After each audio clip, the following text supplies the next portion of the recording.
Hello guys, welcome back to the channel. In this video we will be discussing the differences between the gochara, which is the transit of planets, very popular in the Western astrology, and we will be also using the Dashas. So we will compare these two systems of timing and we will try to list the pros and cons, in which situation the transit is better, in which situation the Dasha is better.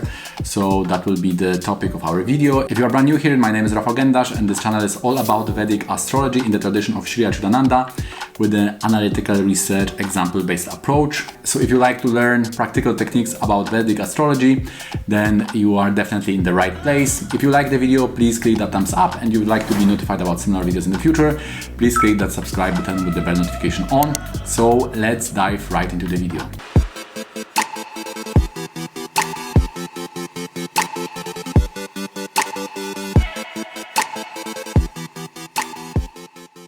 So the most popular when it comes to Vedic astrology is the Dasha system, and the Dasha basically means that the planets are going through your life and they are activating whatever they show in your chart. So that's quite easy.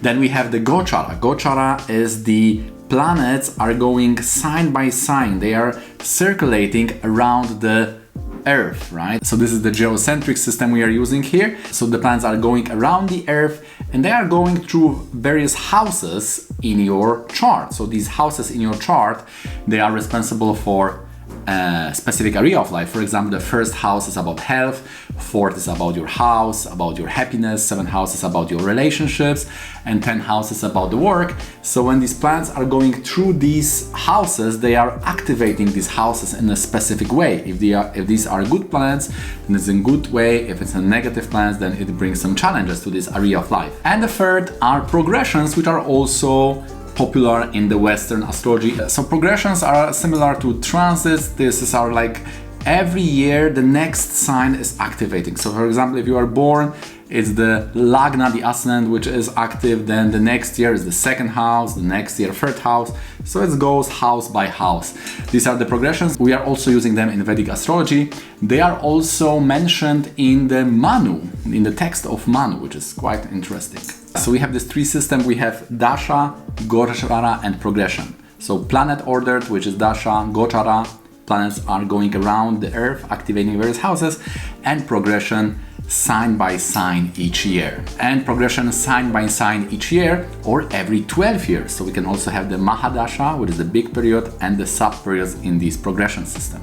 So in Western astrology, the transits are very popular. In Vedic astrology, we are using more the Dashas. I must say, for me, I'm using, if I would have to see how much I'm using both systems, I would say that 90% I'm using the Dashas, 10% I'm using the transit. So the Dasha system in our school is definitely higher than the transits.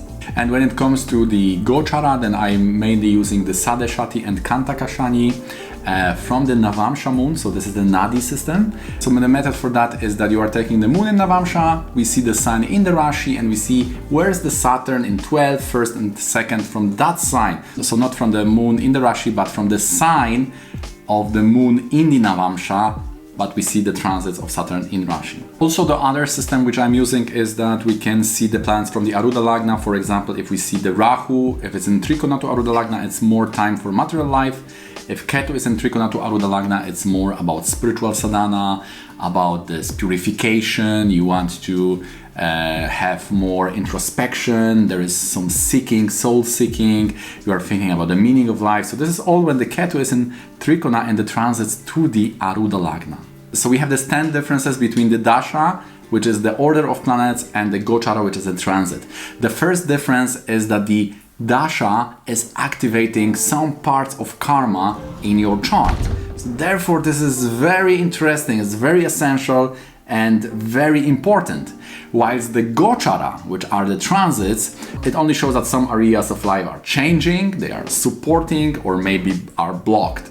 So if there is, for example, Saturn coming to Ascendant or Arudha Lagna or the Moon, it means that there is a time of change. But if you want to know what exactly is changing, then you have to see the Dashas.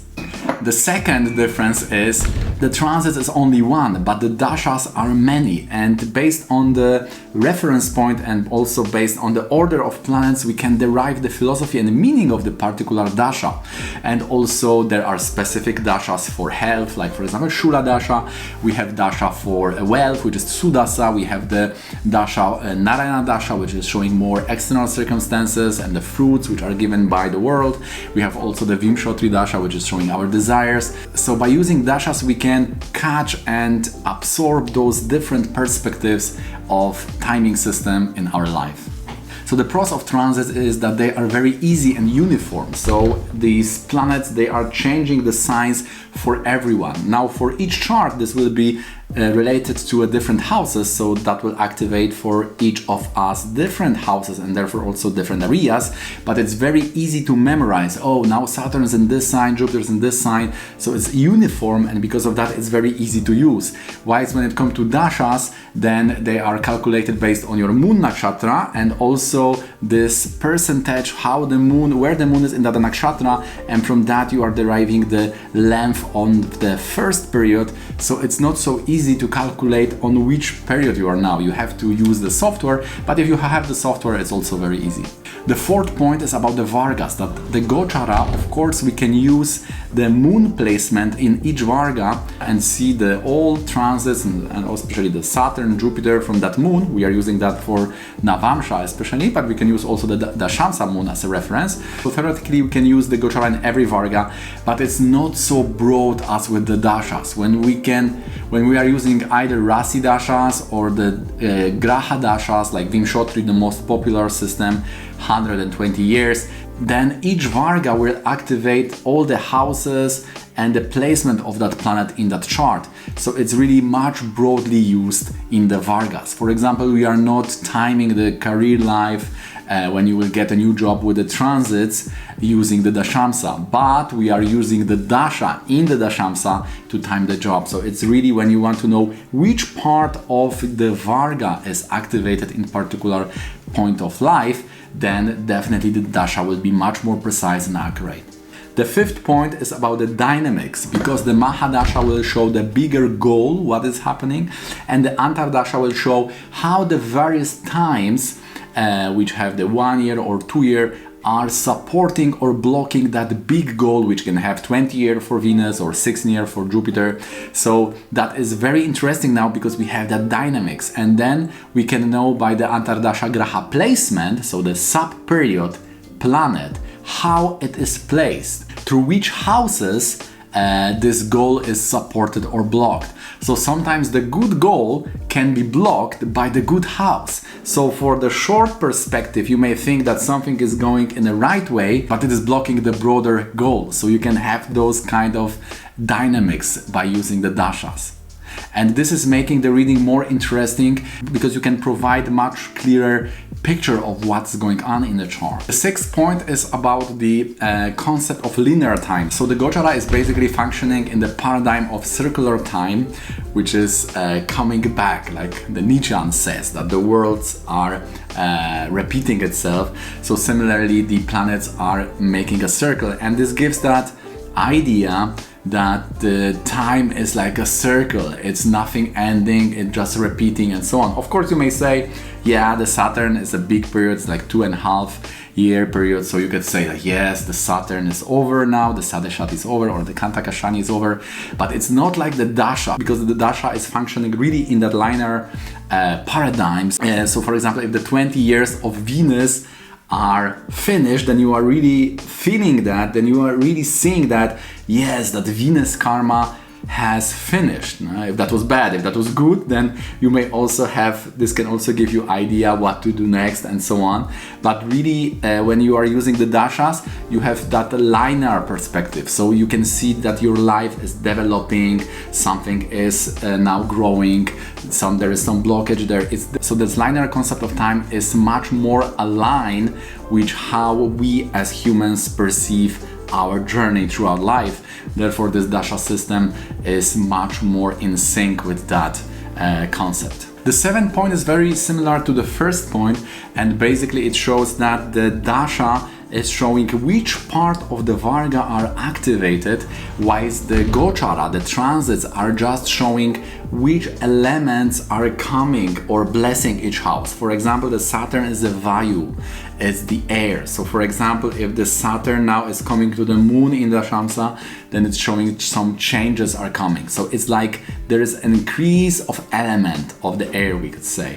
But the Dasha is really showing which part of that Varga is activated. So it's much more precise in knowing what will happen. If you want to know what will happen, then definitely the Dasha would have the answer, whilst the gochara can show just, is there more Jupiter, the things are coming together, or is there more Vayu, the things are going away.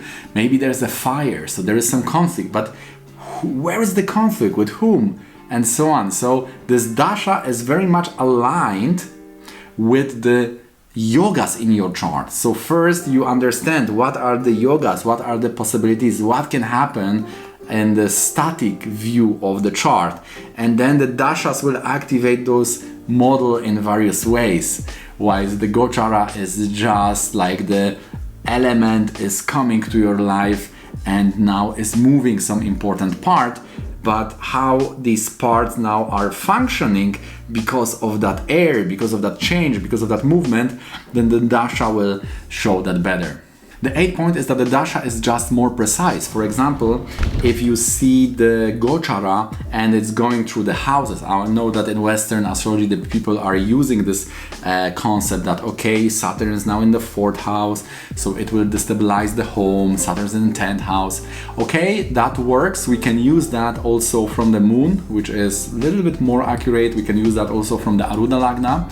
That's true, but because it's so general, it's very hard to be sure what's going on. So the Dasha is much more reliable based on that, because if you are using the proper Vimshotri, the proper variation of Vimshotri, so the Dasha of the planet will definitely activate the house which is loading in all Vargas. So it is much more accurate than the transit. For example, to when you are timing marriage, we are not using the transit on the 7th house in the navamsha. That may show something, but it's not so reliable like the Dasha. Dasha is much more reliable in this context. So for example, Dasha related to 7th house in navamsha, or even Rashi in the 12th house, 7th house, much more chance that it will bring the partnership or marriage or important event related to relationship. Even if you use the normal Vimshotri from moon, for example, if you take the 10th house from the moon and you take the planets, even the Navamsha dispositor of that planet, so the Dasha of these planets connected to the 10th from moon will definitely give you the important career life events, whilst if you just depend on the transits of planets through the 10th house, it may not be always accurate, activating the new job or something new happening. So in this way, Dasha is much more reliable. The 9th point, which is very important and very handy, is that in the Dasha we have that division that the Mahadasha is showing you, the Antardasha is showing other people, and Pratyantardasha is showing the event. So that is very handy, because if you are using the gochara, the transits, then for example Jupiter is coming to, let's say, to 7th house, to relationship. So theoretically you could say, oh, Jupiter is planet of good news, expansion, optimism, something is growing. So if it goes to 7th house, it just shows something is growing. But you don't know what's really going on. Is it the event? Is it the relationship? Is it you growing? So in the Dasha we have that division. What's really changing? So the Mahadasha is your goal, the Antardasha is how other people are coming to you and are enabling this fulfilling of this goal, and Pratyantardasha is showing events. So now you have that division, you, others, even. It's very important to bring that scenario to others, what's really showing up. So if you'd like me to help you in interpreting your chart, the Dasha system and the gochara, what is going on, how to understand these positions, then just click that link here and this will link you to a page when you can schedule the reading. The last point is that in the gochara you have 9 planets, and each of these planets can be in different houses, so it's hard to say what's really going on. And the dasha is much more focused on one area. So even if the Mahadasha and Antardasha, because of their placement, they will also activate, of course, various area of life, because it's very often that in the same, for example, 2 years, you can have a new house, you can get a new partnership, you can get a new job. So this one planet can activate various houses, which then can be confirmed in the divisional charts. But it's much more, we could say, it's one planet. It's the period of one planet. So you can just see, oh, this planet, this energy is now going on in my life. So it helps you to understand what is really going on now in your life. Whilst with the transits, so there are 9 objects which are moving. So it's very hard to understand now where should I see, especially if the transits, it could be easier when all these planets are in one sign. Sometimes it is like this, but also sometimes all the planets are distributed in all the houses. So now it's a bit difficult to understand where is the focus now, on which area of life I should focus. Is it the career life which is supported now in my life? Is it the relationship which are blocked? Is it the house, the property is the problem? So with the Dasha you have more focus on one area of life, so this can highlight in a better way what is important for you right now. Okay guys, so that's gonna be it for me. I hope you find it interesting and informative. If you do, please click that thumbs up. So this channel is all about Vedic astrology. We are reviewing the charts here. We have many examples. We are seeing the rules and we are discussing the important principles of Vedic astrology based on the traditional parampara, traditional knowledge. So if you are interested in that, please subscribe and you will be always notified when the new video comes up. Okay guys, so see you in the next one.